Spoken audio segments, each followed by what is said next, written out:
Welcome to the first episode of Modern Cyber Breach Series. I'm your host, Mike McCabe, the CEO of Cloud Security Partners, and I'm guest hosting today because our main host, Jeremy, is in the guest chair. Welcome, Jeremy. Thank you so much, Mike. I'm really excited for this series. Yeah, Jeremy is the founder and CEO of FireTail. Prior to FireTail, Jeremy worked in M&A at Rapid7, and before that at DivvyCloud, AWS, and other companies. Jeremy started his career with 13 years in cyber and IT operations.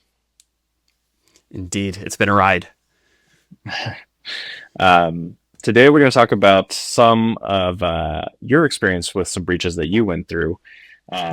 This whole series is about breaches and kind of getting real-world stories about that, because it's a very useful topic for people to hear more about. I guess to start off, do you want to set the context for kind of where it happened, the kind of company, things like that? Yeah, to be honest, I don't remember the exact year, but I can tell you it was between 2002 and 2004. I don't remember if it was 2, 3, or 4, which of those years that it was. I was working for a software company. We were in the language technology space. We were probably about a 100-person company at the point in time when this happened. And our clientele was primarily larger enterprise customers. So we worked with some international kind of organizations. We worked with some very large, very brand name blue chip customers, publicly traded companies, what have you. And we were a smallish team on the IT and cyber side. We were probably only about 8 to 10 people around the world. Given the time frame, of course, we ran our own data centers, nothing in the cloud. There was no cloud at that point in time. So, we had a data center location, ironically enough, in Northern Virginia Data Center Alley, which I always tell people, like, you do not realize just how much of the internet is in Northern Virginia. But, we were in one of these data centers all the way back then. And yeah, that's really the time frame and what the company was like. Gotcha. And when this breach happened, kind of what was your first indicator, and what was the story after that? Our first indicator sucked, candidly, because our first indicator was the bill from our hosting provider. And at this point in time, we were averaging something like 7, 8K a month between our cage at the colo facility and our bandwidth allocation on top of that. We had a little bit of variation around that. What it really depended on, honestly, was we were kind of an early, I won't call it a SaaS company, because really we didn't have a lot of the SaaS principles on our software platform. We were really more of a client server solution. So every customer, you could think of it as every customer had a set of dedicated servers that we ran in the data center for them. And frankly, we only did that because our software was kind of frail. It didn't stay up and running on its own very easily. And so, what we had actually started by deploying the software into customer data centers, and we got a lot of complaints and pushback, like, hey, this thing is crashing all the time. And we tried to write some, auto restart scripts, literally, MS-DOS command line, kind of auto run boot script type stuff. Dating myself a little bit, but, this is a while ago, more than 20 years ago. And frankly, it just wasn't good enough. So we took over hosting responsibilities. We put all this stuff into a data center. The variation around our bandwidth was typically because of files. So I worked in the language technology space. We worked on very large files. At that time frame, it was a lot of internet help files. It was desktop publishing files. Probably this will be a little bit of a throwback for some of our audience, but if you ever heard of software like PageMaker, FrameMaker, Quark Express, we would get these very large, for the time, very large, 20, 50, 100 megabyte files that customers were working on. And I know it sounds kind of funny in the 2025 timeframe that you couldn't just upload these files, but we actually had to set up an FTP server. And an FTP server for customers to interact with our customer support team. And so they would load up files that would have problems with our software for one reason or the other. And anyway, we get this end of the month comes and we get this bandwidth bill. And instead of it being in the 7 to 8K range, it's 28K. And we're like, what the heck is going on? And our provider is like, hey, bill is due. And so we start digging into it, and, we start then looking at the graphs for traffic by IP address, and we look at our NAT tables on our firewalls, and we trace it back to our FTP server. And I have to say that like we did something that I think a lot of companies do, which is we looked at all of the hardware or all of the equipment that we had, and we're like, we had this old school 7 height unit compact server. It did have hot swappable disks, but they were the old generation of hot swappable disks. So it was like incompatible with any of the rest of our server fleet where we had standardized. So all of our customer servers were like kind of standard. I can't remember if they were compact or HP or what, but you know, at that time, like this server was kind of a standalone dinosaur server that we really didn't have much use for other than we needed a place for an FTP service. And it was kind of like deemed to be low criticality. It was also low in terms of CPU utilization or CPU requirements. All you needed was, you know, let's call it 20 gigabytes of space to kind of swap files back and forth between customer support and customers. And so I should also mention, by the way, this server was so old that we couldn't install Windows NT 4 on it. It was NT 3.5, and it could not be upgraded because of the CPU architecture. So it was like I said, dinosaur, oldest server in our fleet. We thought we were super clever, that we found a great way to reuse this server, make it productive, keep it in service, etc. No more like service packs coming out for NT 3.5. So it was what it was, you know, end of life operating system that we were continuing to run, which honestly was a terrible risk to take, but you know, we didn't know better at the time. So we created an anonymous FTP upload. Like, and I know that might sound kind of funny to some people listening right now. It's like, okay, anonymous download, sure. No. We created an anonymous FTP upload, no login required, so that any customer anywhere around the world could just drop their files onto there. We did it in a way where we, IAS at the time, if you ever worked with it, you might recall it. Actually, the permissions are file system level permissions to run IIS. Mm-hmm. So you have a service account that runs the IIS process itself, but in order to actually serve up like the web server or the FTP server in this case, you set those permissions on a file folder structure within the file system. So we set a set of permissions that we thought were very appropriate for the task at hand. Anybody can write, nobody can read. Okay, so when you connected to this FTP service, you would actually get an error message, and we told all of our clients about this. We sent them screenshots like, don't worry, when you connect, you will get this error message, and that error message is cannot list files. You will still be able to drop your file into the FTP server. That was our design. We were very proud of it too, by the way. I can tell you that. Like, it took us some time to figure out what this folder structure was like. Long story short, what we came to learn was that there was effectively a vulnerability within the Windows operating system structure. And it comes down to kind of the 16-bit architecture of the system at the time.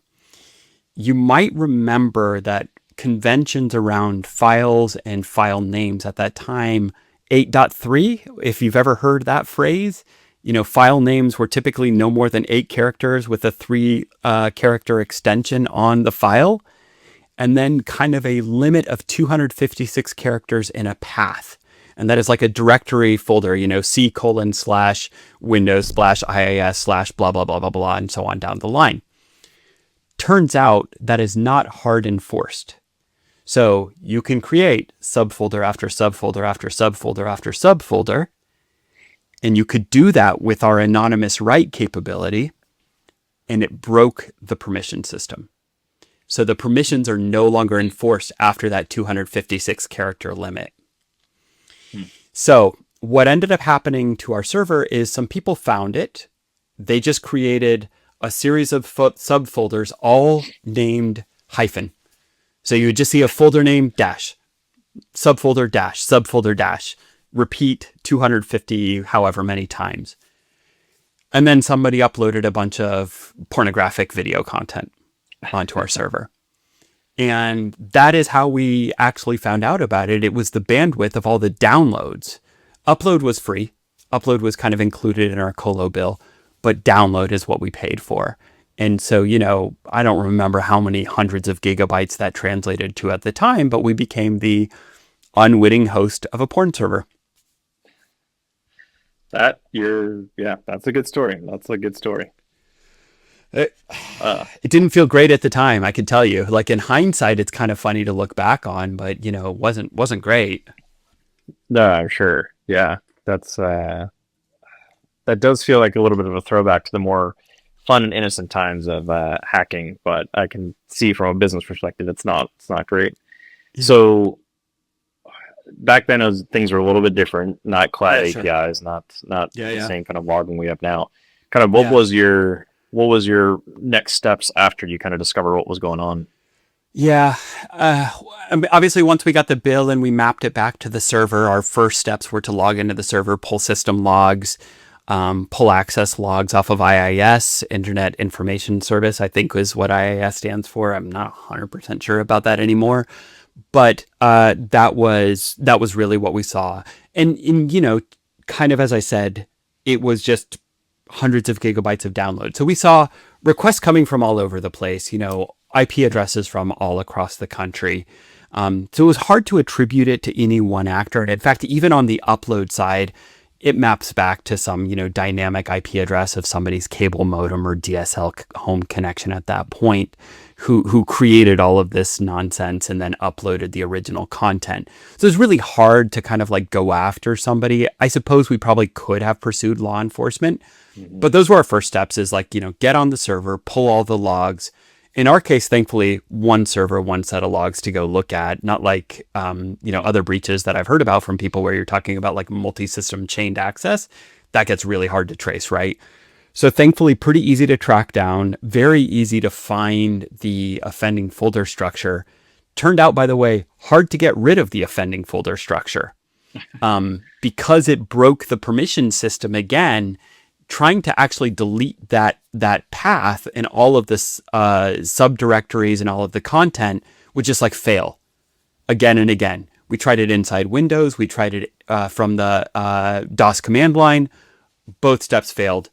So what we ended up having to do was actually take a backup of the server and restore it without this set of folders. So we had to like wipe all the disks, restore this, and set this. Then what we found a new set of permissions to apply to the folders that restricted the creation of subdirectories, and that ended up kind of like giving us some peace of mind.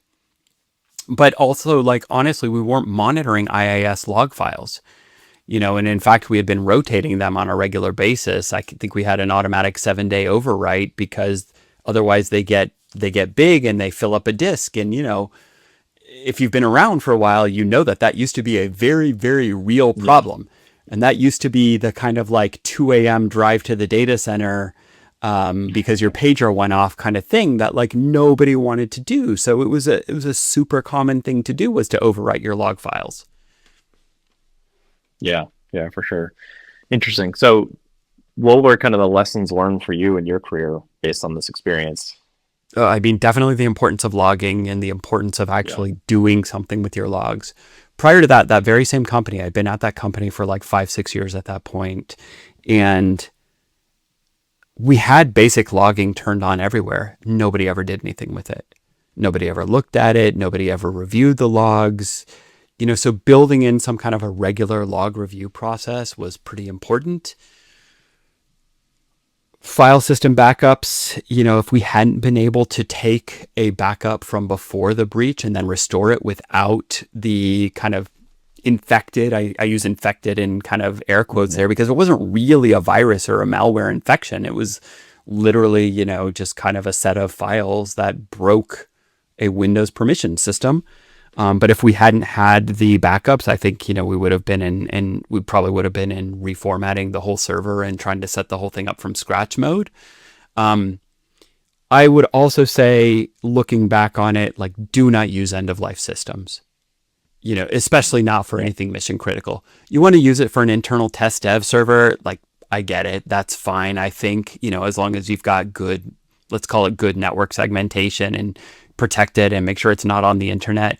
But anything end of life has so many vulnerabilities in it. This being the least of, what could have happened to us, right? Like it could have been so much Yeah. worse in the sense of somebody could have established persistence. Somebody could have used that to get into many other systems inside the network. We were a pretty flat network topology at that time, and I'm sure there was at least one service account on that server that would have had permissions to other things in our domain. So, a lot of those basics around, again, backup segmentation, just reviewing the logs, those are probably my big three. And then again, like, do not use end of life stuff for anything that is production. Just Yeah. don't. Bad idea. And especially in this day of cloud, like, there's no reason for it, right? Like, Yeah. So yeah. Yeah.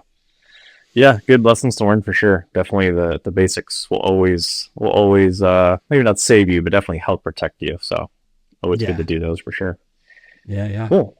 Well, before we wrap up, anything else you want to kind of tell people about this event or anything you learned from it? Well, look, I think, from my own experience, this is one of kind of two major breaches that I've experienced in my career. Another one came a couple years later. But I think some of it is you have to go through some of these experiences to form strong opinions that then really like do form a part of your guiding principles going forward in your career. And, everywhere I've gone since then, do we have logging? Are we doing anything with the logs? Do we have basic network segmentation? Is there something that we're doing in our network topology that you could scratch your head and look at and be like, there is no logical reason for these two things to be able to talk to each other? Let's just, for safety's sake, let's just separate them, whatever. And yeah, this whole thing about like old systems, it is so much better to retire the systems. Yeah. And by the way, one other thing I will say, kudos to our provider at the time. We didn't always have the best of relationships with them as a colo provider. They kind of continuously jacked up rates over those years. But when this happened, they were very understanding and worked with us. And they didn't waive the whole bill by any means, but we kind of like agreed on kind of a negotiated payment point, which for us as a company was actually, that would have been massively damaging to our budget. Having to pick up like 4x our monthly bill would have been a real problem. So maintaining good vendor relationships is probably another thing that I would actually say is kind of overlooked, but can be very important, Yeah. Yeah. Good points. Yeah. Cool. Well, thank you so much for sharing your story with us. Really interesting, and I love to kind of throw back to yesteryear and different hacks and things like that. Looking forward to hearing more stories and more guests to talk about breaches.